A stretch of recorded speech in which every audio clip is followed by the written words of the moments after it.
Good morning sa mga subscriber ko dyan, Bulol Karote. Alam nyo, especially dyan sa Pilipinas, kasi karamihan naman na mga angel ko ay dyan sa Pilipinas. Siyempre Pilipina ako. Maano pa yung boses ko kasi may sakit pa ako.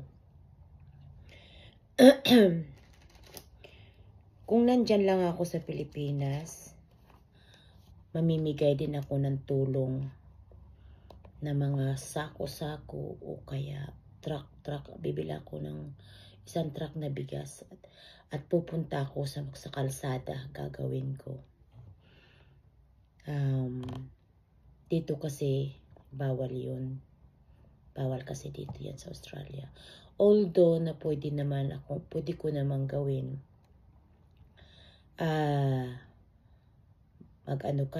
Magbigay kami, pero bawal kasi yung mga kinukunan ng mga videos, kaya maingat kami dito sa Australia, bawal yun. Unless nasabihin sa'yo, okay. Pag nag-okay sila, walang problema. Kasi namimigay naman talaga ako dun sa yung mga, mayroon din naman dito sa amin sa Australia yung minsan natutulog sa kalsada kasi choice nila yun. Pero may mga pera yun, kasi suportado ng gobyerno yun.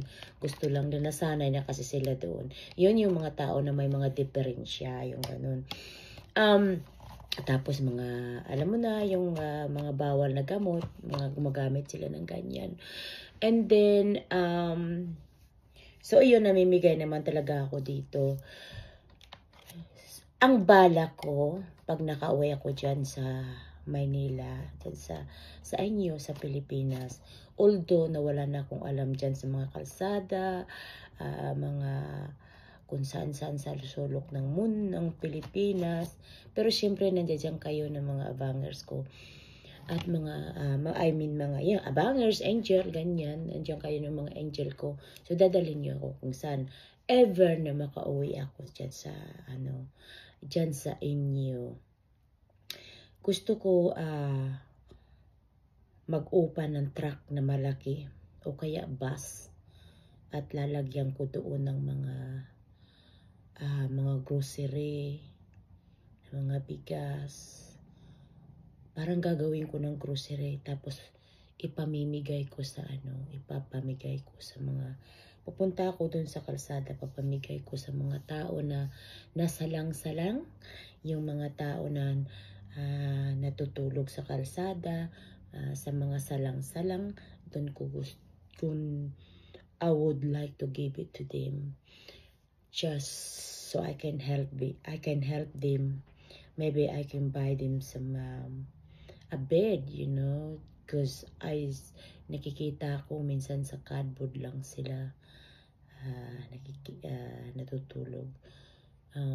So maraming salamat sa inyo. Maraming salamat sa inyo sa mga nagsasubscribe sa akin. Doon sa mga kaibigan ko nga dating ka-reels ko. Nagpasalamat ako doon na yung iba ay gumawa talaga sila ng paraan para magkaroon ng YouTube channel, para maabangan nila ako, para ma-share nila ako. Tapos gumawa sila ng ibang account sa Facebook para lang i-subscribe nila ako. Talagang ang laki ng papasalamat ko yung ganun, kasi kapag kayong nakikita ko yung mga tao na sinusuportahan ako, nadudurog ang puso ko dahil sa tuwa, kanyan. And then kung kayo ay mapusuan, ang ibig sabihin, pag napusuan ko kayo ng kunting tulong, mapunta sa inyo yung puso ko.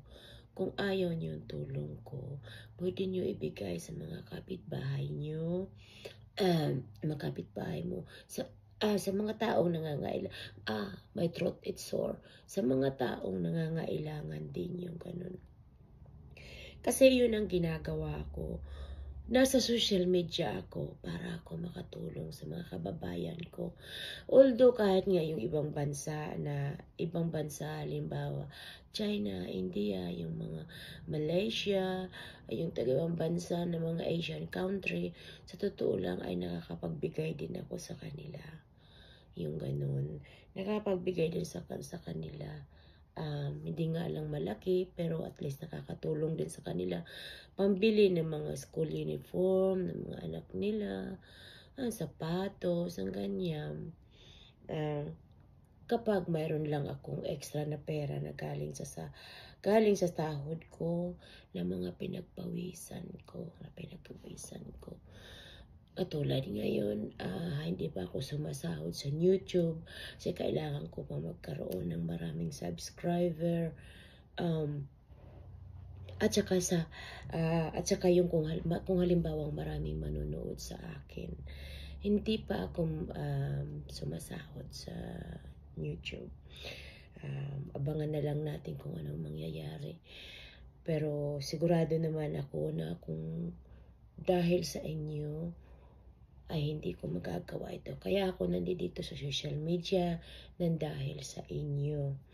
Galing sa pagre-reels, tapos napunta sa YouTube. Ano pa kaya na social media ang mapupuntahan ko? Siguro lahat papasukan ko na lang para lang ako ay matutunan ko yung lahat. Kasi tayo ay araw-araw tayo natututo sa pagkakamali. Yung ganon. Diyan tayo matututo sa pagkakamali natin. So, yun lang guys mga kaibigan. Sa ngayon ay papasok muna ako sa trabaho para ay meron akong bigay sa mga buaya ko at pating sa Pilipinas. Question lang ha. Ito ay pag sinabi ko buaya, pating, sa Pilipinas, ay iyan ay ang mga kamag-anak ko, kapatid ko, at saka mga pamangkin ko. Maraming salamat kaibigan, mga kaibigan. Sana magkaroon kayo ng YouTube channel ninyo para ay masubaybayan ninyo ako. Iyan ay ikakagalak ko sa inyo na pasasalamat. And maraming salamat. Talagang nagpapasalamat ako. Again, magpapasalamat ako doon sa mga gumawa pa sila ng mga ibang account at saka sa mga YouTube nila para lang nila ako masubaybayan. Maraming salamat. At saka yung mga nagre-remix dyan. Yung mga nagre-remix, kahit sila ay nagre-reels, mayroon silang YouTube channel para lang nila ako masubaybayan. So maraming salamat sa pagre-remix. Asahan nyo, makikita ko kayo ay mapupunta ang puso ko sa inyo.